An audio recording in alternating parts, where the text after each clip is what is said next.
Agora sim,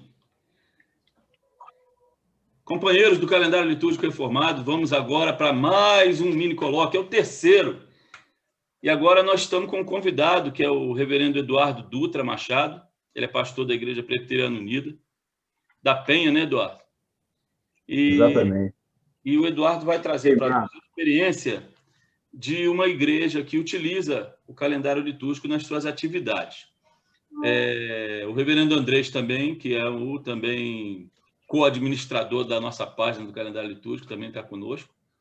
E eu quero dizer aqui de antemão para todo mundo que eu estou diante de duas das pessoas mais significativas na minha vida, dois grandes irmãos que eu tenho, que não nasceram da minha mãe, mas que certamente foi Deus que colocou na minha vida. Quero agradecer, Eduardo, você pela gentil... Nós adotamos como mãe. Oi? Mãe própria. Como é que é? Nós sequestramos a tua mãe como mãe própria. Dona Zezé é minha mãe. Pois é, então. Acabou. A mãe é a mãe também, né? Mas, assim, Eduardo, agradecer a disponibilidade de tempo para a gente passar essas experiências, né? Da paixão que a gente tem por esse trabalho com o calendário litúrgico. E aí, Eduardo, já para as suas palavras iniciais e já deixando, né, a primeira questão para você situar o pessoal um pouco, né, da sua formação, da sua experiência também, né, com relação à teologia, à pastoral e essas coisas todas, né? Então, boa noite, fica à vontade aí e seja bem-vindo de novo. Boa noite, reverendo Sandro. Boa noite, reverendo Ayala. Para mim, é um grande prazer estar com vocês, né? Quero muito estar presencialmente, se Deus assim permitir, em breve nós poderemos estar juntos, né? Quem sabe em Assunção, hein? Olha, boa ideia. Seria muito bom. Bem, Sandro, como você já sabe, eu sou de origem reformada da Igreja Presbiteriana, sempre fui. Embora, quando bebê, eu fui batizado na Igreja Católica Romana, né? E fui rebatizado aos 12 anos, na IPB, Igreja Presbiteriana do Brasil. Quem me rebatizou foi o Zuínglio. Olha só. E aí, a história é longa, mas eu queria resumir dizendo que eu nasci numa comunidade de fé que não praticava a liturgia reformada como ela é, né? Tinha várias influências e, às vezes, a gente eu olhando para trás, mas aonde está a influência reformada ali? É uma comunidade que realmente tinha uma liturgia engessada, sabe, bastante monótona, né? E, por conta disso, inclusive, houve divisão na igreja, né? Na minha adolescência, eu já vivenciei uma divisão, né? E acabei saindo com um grupo da IPB, né? Muito por conta dessa liturgia que não era verdadeiramente, não tinha identidade, né, reformada. Para você ter uma ideia, eu vou contar um caos aqui rapidinho. Eu tinha, sei lá, 14, 13 anos e fui numa comunidade de um município aqui do lado, em Nova Iguaçu, e lá vi o pastor com toga. Nossa, eu fiquei passado com aquilo. Ué, pastor com toga? Que história é essa? Para mim era batina, né? Na minha cabeça era batina. É roupa de padre, né? Aí, terminado a celebração, eu fui conversar com os presbíteros da igreja e perguntei a um ancião lá o que significava aquilo. Aí, depois de uma grande gargalhada, ele explicou para mim o significado, né, da toga ali e tal. Quer dizer, nascido e criado na igreja, mas a liturgia, né, era uma coisa, eu não sei nem como definir o que eu vivia. E aí, depois essa comunidade que eu participava, né, que já não era a IPB, depois de idas e vindas, acabou se filiando à Igreja Presbiteriana Unida do Brasil. E nesse caminho, eu passei pelo seminário metodista da Corso Filho, né, o Bennett, e lá a gente aprendeu bastante sobre liturgia, né, e inclusive outras liturgias, né, a liturgia metodista, a gente teve contato com esse tipo de coisa na nossa formação. Bem, eu tinha na cabeça, Sandro, que a gente tinha que manter uma síntese entre três coisas. Uma igreja fervorosa, né? Portanto, devocional, né? Que mantesse uma alegria na celebração e no culto. Segundo, uma igreja progressista, que não tirasse o pé do chão da realidade, né? Aonde as coisas acontecem. E terceiro, eu entendia que tinha que resguardar aquilo que era bom da tradição da nossa igreja, né? Então, essa síntese dessas três coisas era o sonho que a gente tinha, né, de uma liturgia que retratasse, né, essas, vamos assim dizer, esse caminho, né? E, enfim, a gente fica feliz de saber que existem pessoas preocupadas, né, na formulação de uma liturgia que seja o retrato da vida, né, e de uma vida que seja o retrato da liturgia. Não a hipocrisia, porque hipocrisia não é só aquela política, né, que a gente está acostumado a ver. A hipocrisia é quando você fala daquilo que não vive, né? Então, a liturgia está, infelizmente, hoje, no grande mundo chamado evangélico, a liturgia está dissociada da vida. Ela não expressa o que tem ocorrido no dia a dia das pessoas, sabe?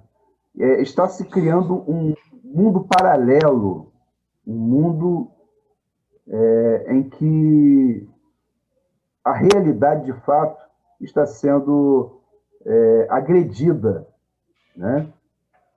E a gente entende que o sol da realidade não pode deixar de existir, porque ele que queima, né, qualquer tipo de demonismo na vida da gente. Eu vou parar por aí, que se deixar, eu sou pastor, se deixar, eu vou falando. Eu lembro daquele sermão que eu preguei lá na sua igreja uma vez, foi 1h e pouco, né? Foi longa-metragem. Eu não sou disso, mas enfim. Eu queria deixar,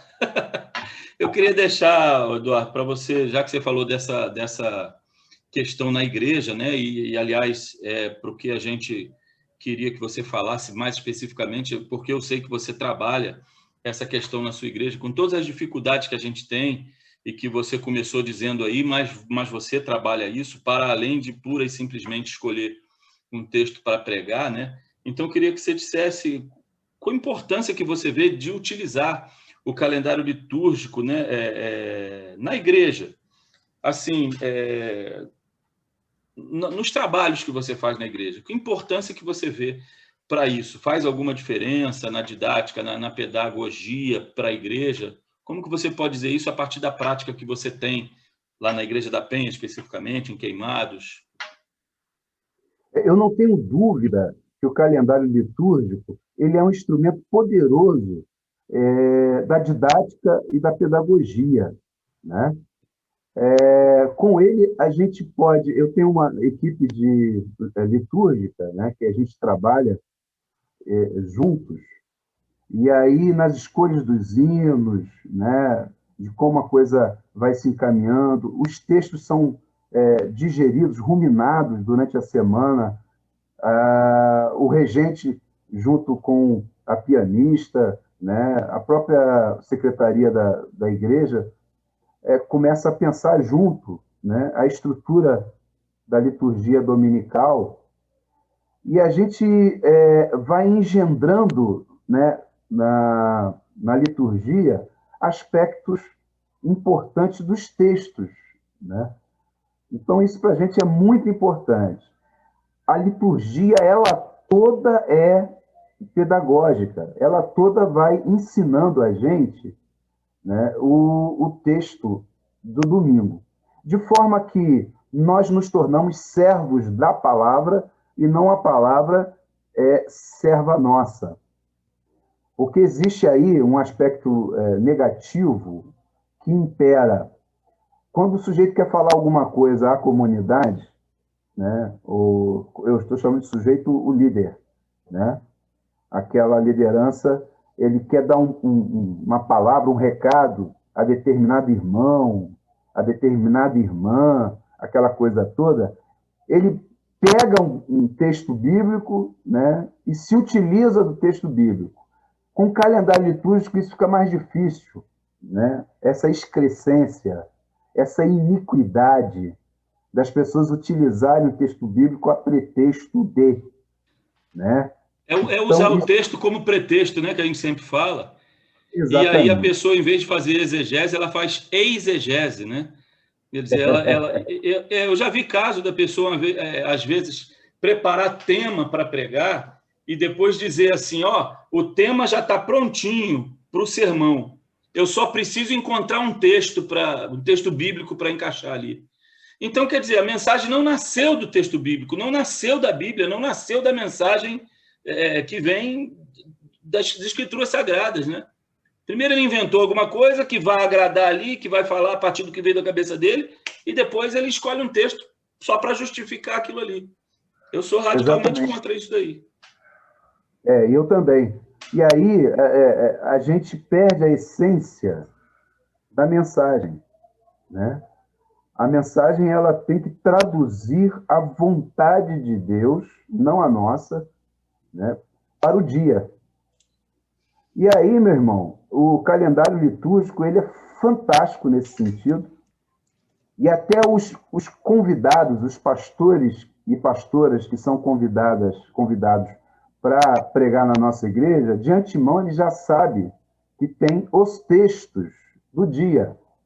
Sim. Então a gente vai lá no Antigo Testamento, a gente vai no Salmo, a gente vai nos Evangelhos, nas cartas, tem um texto para o dia, porque isso vai resguardar o espírito, né, da liturgia daquele dia.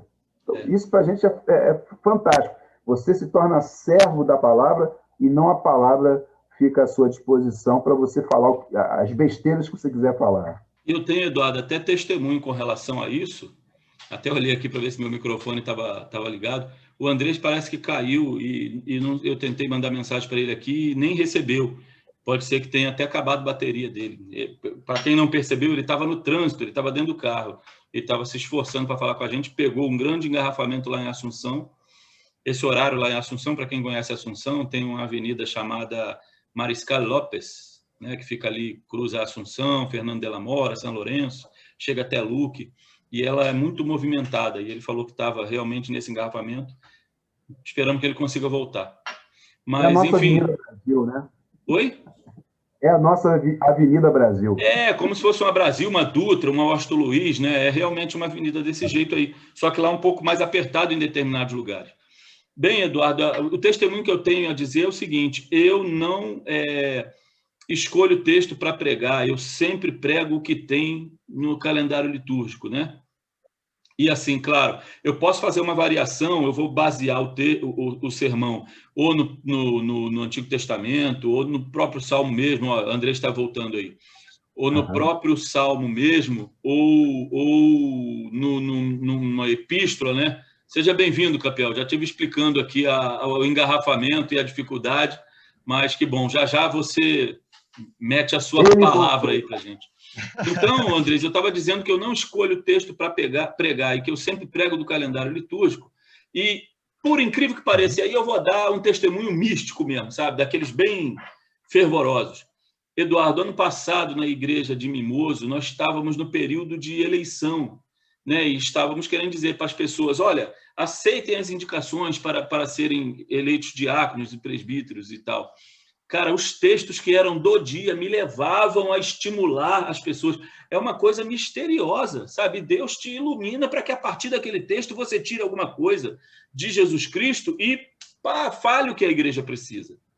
Né? Então, eu fico muito, às vezes, até espantado e maravilhado quando essas coisas acontecem. Né? Eu acredito nisso. Não sou contra a pessoa escolher um texto diferente, mas eu acho que, olha, confia naquilo que está sendo determinado para você, respeita o ciclo, sabe? Por aí vai. Na nossa vida pastoral, existem algumas ondulações, por assim dizer, situações particulares dentro da igreja, algum problema, etc. e tal. E como é consolador quando você está com a cabeça cheia desses problemas, quando você, às vezes, até desanimado, Sandro, né? No ministério e tal, e vem os textos, né? E adjetiva, né? Te joga uma palavra que te dá resposta àquilo, sabe?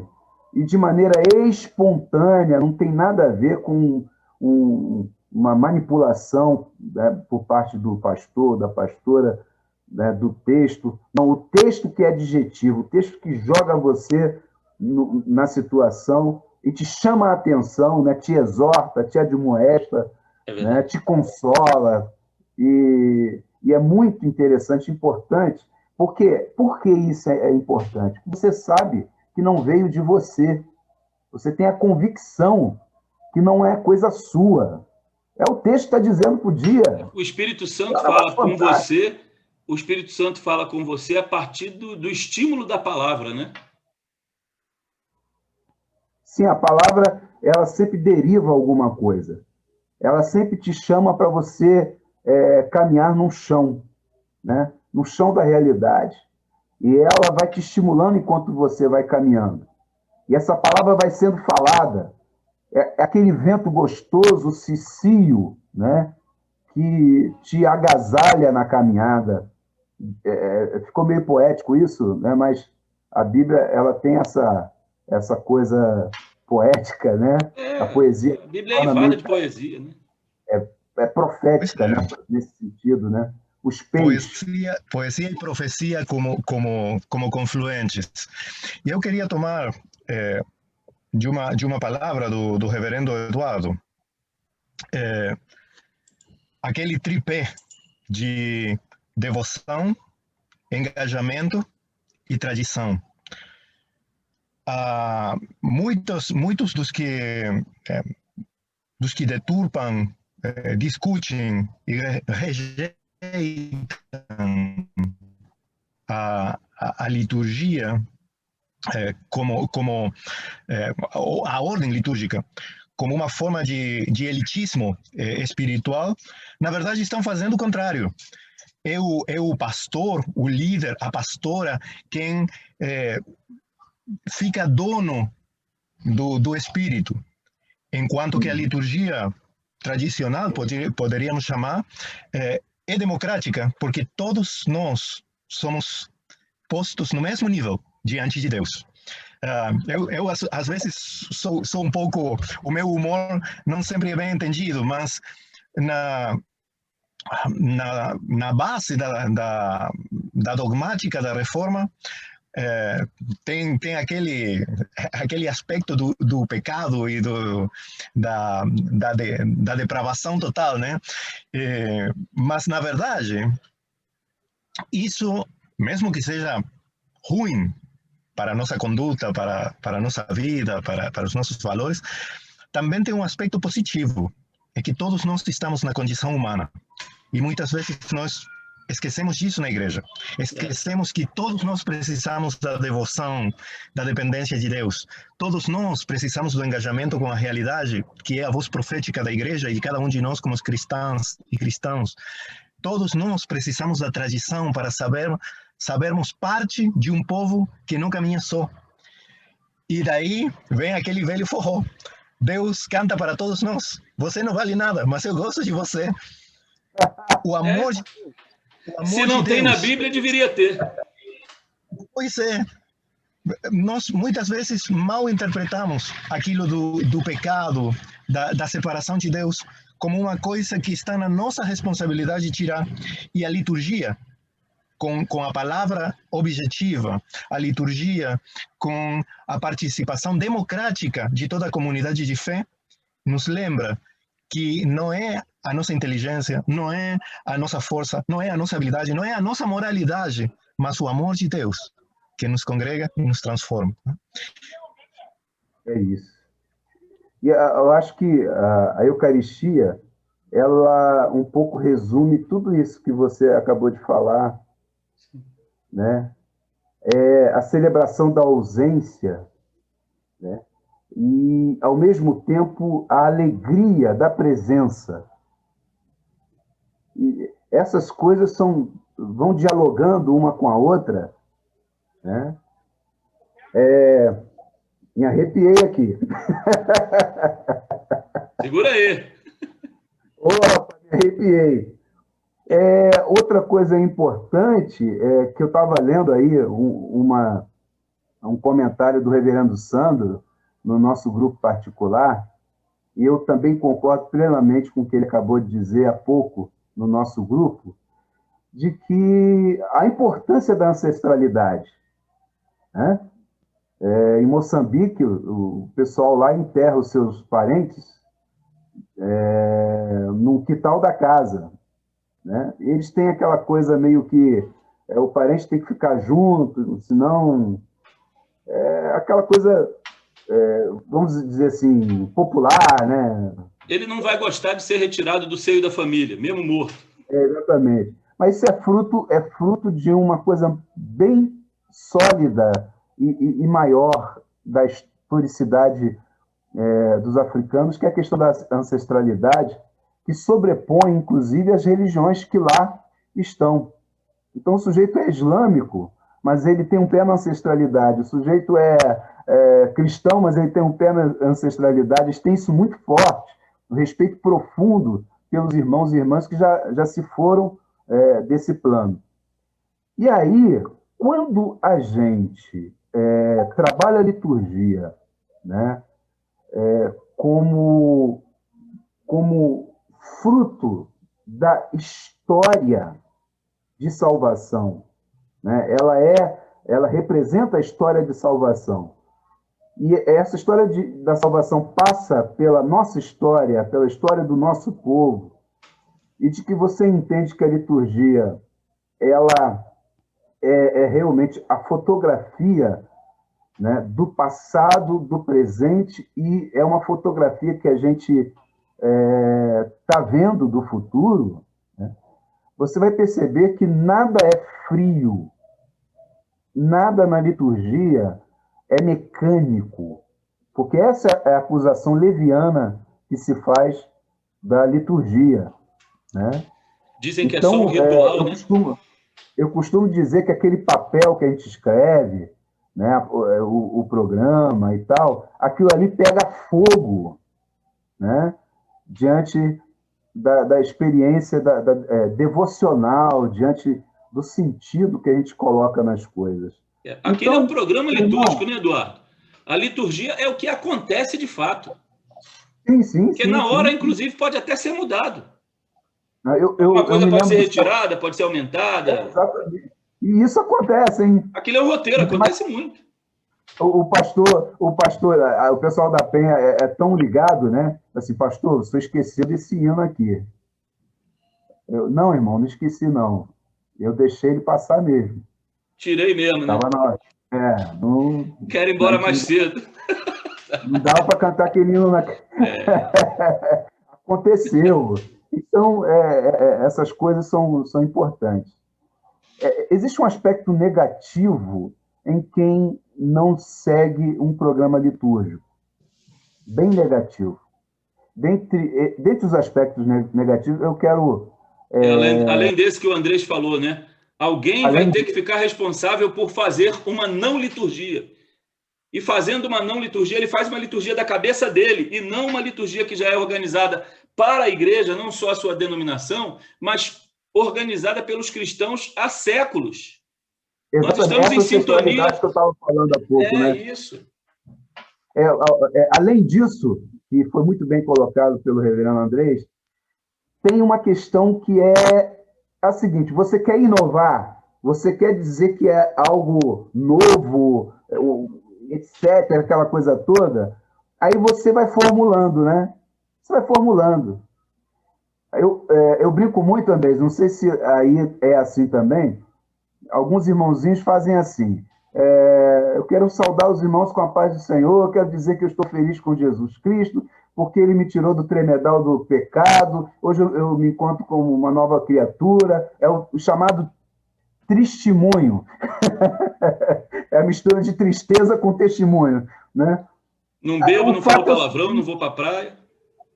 Exatamente. O fato é o seguinte: há uma mudança, né, da não liturgia, porque não quer ser litúrgico e tudo mais, mas acaba fazendo uma ordem, um formato, né?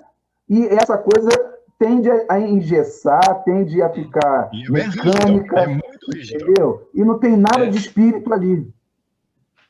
Essa é a realidade. Nós todos somos litúrgicos. Eu me lembro muito bem que o reverendo José Bittencourt, filho, né, conversando sobre liturgia, ele dizia uma coisa interessantíssima. Ele fala assim: você vai na casa da sua avó, a família se reúne, ela pega o melhor papel, a melhor mesa, né? Pode ser a coisa mais simples do mundo, pode ser uma banana frita, né? Mas é tudo feito com muito carinho, né? É uma coisa espetacular. Aí ele dizia assim: a liturgia é assim. Você pode fazer uma liturgia debaixo de uma árvore. Você pode participar de uma liturgia, como eu já participei no encontro das SEBs, em Ilhéus, com 10.000 pessoas espalhadas pela cidade. É uma liturgia feita na praia, com cerca de 5.000 pessoas na praia deitadas. Você pode fazer isso. Você pode fazer uma liturgia na catedral, né? O fato é que nós damos importância àquilo que não é essencial, né? Você vai comer a comida e a comida vai te fazer tanto quanto não faria se você não comesse ordenadamente. Vamos lá, você come arroz, feijão, mistura tudo com estrogonofe e joga para dentro sem garfo, com a mão. Lá dentro não vai fazer diferença nenhuma no estômago. Mas a gente não gosta de fazer isso. Ninguém gosta de fazer isso. Nós preferimos usar o garfo, né? A gente usa a faca, a colher, tudo ordenadamente, arroz de um lado, feijão do outro. Aí depende de cada um, né? Alguns botam feijão em cima, outros botam feijão embaixo, mas o fato é que a gente ordena as coisas. Isso faz parte da nossa humanidade, né? E esse carinho que a gente tem com a coisa em si, né, é que vale. Liturgia é carinho. É algo... quando você prepara isso, né, você está preparando o seu melhor. Pode ser, como eu repito, pode ser uma coisa simples, uma comunidade pequena, né? Assim como um almoço familiar, mas é o melhor que você está fazendo. Então, por que não preparar a liturgia? Por que não observar os textos com com doutrina, né? Com disciplina. Enfim, eu estou falando demais. Não, foi ótimo, Eduardo. Eu queria agradecer você, cara. Agradecer à Igreja da Penha por ter cedido os seus direitos. E... Andrei, você quer falar mais alguma coisa? Vamos partir para o encerramento, né? Eu quero agradecer. Agradecer primeiro o Eduardo. Primeiro o Eduardo, que é o primeiro dos convidados. E eu acho que foi uma ação do Espírito que o Eduardo fosse o primeiro dos convidados. Um irmão muito querido, um homem sábio e também um homem simples. E acho que nessas características que o nosso irmão Eduardo tem como pessoa, reflete o espírito que nós quisemos dar à página do calendário litúrgico. Sim. Simplicidade, continuidade, até para usar a palavra usada pelo Eduardo, ancestralidade. Eu acho essa palavra belíssima. Nós somos uma continuidade da história. Nós não somos galhos soltos. Nós estamos plantados na videira. Nós somos parte de um povo, somos parte de um espírito. Isso é a liturgia que nos faz lembrar, semana após semana, que não somos estranhos, somos membros da família de Deus. Sem importar a língua, sem importar o país, sem importar a cor da pele, nós somos um, no amor. Isso, as minhas palavras são só de gratidão. Muito obrigado, Eduardo. Deus te abençoe. Muito bem. Ô, Andrés, quando você falou aquela coisa de que nós somos igualados, né, pela, como é que chama? Você lembrou um dos 5 do Tulipe aí, a total depravação? A depravação. Você não vale nada, mas eu gosto de você. Exatamente, mas tem uma outra coisa que nos iguala também, que é o sacerdócio universal de todos os crentes, né? Então nós somos igualados por baixo e por cima, então ninguém queira ser melhor do que o outro, né? Pessoal, obrigado, viu, Andrés, de novo, pela parceria de sempre, cara. Outra coisa, a palavra que a gente tenta também, né, Andrés, é regularidade, né? A gente luta para manter a regularidade, colocar os textos no dia certo e tudo. Então, muita gente pensa que é fácil, mas na hora que a coisa aperta, sempre ligam, que texto que é de tal dia? Eu falei, mas às vezes dá uma curtidinha lá no blog, que não custa nada, compartilhar né, é difícil, né? Mas, né, perceber a dificuldade é difícil, viu, gente? Mas a gente faz porque a gente gosta. E eu escolhi o Andrés para estar do meu lado ali, porque eu sabia que ia ser uma pessoa que ia também se comprometer. Aí eu comprometi a vida dele. Também nós estamos nessa, mas também a gente gosta. Viu, Eduardo? Eduardo, e você que sempre é parceiro com a gente também, queria agradecer. E avisar o pessoal que nós já temos aí meio combinado que o próximo mini colóquio vai ser com o reverendo Gilmar. Reverendo Gilmar Duarte, que vai falar de como que ele usa o calendário litúrgico para preparar os sermões, né? Então, é um tema um pouco junto, né, Eduardo, com o seu, porque você está usando na igreja, mas para as celebrações, para outras atividades, até como você falou, né, tendo até um grupo de liturgia, que é uma coisa ideal, né? Nem todo mundo tem, mas o Gilmar vai falar especificamente dessa questão do preparo de sermões com o uso do calendário litúrgico. Tá legal? Queria dizer que a pastoral desse domingo é do reverendo Ayala. Ah, que legal. Irmão, tá lá. Muito obrigado de novo. Um abraço para vocês, tá? A vocês. Fiquem com Deus. Abraço. Deus abençoe. Boa sorte aí, Andrés. Vocês também. Obrigado. Eu volto para o trânsito. Até mais. Um grande abraço. Tchau. Grande abraço. Tchau.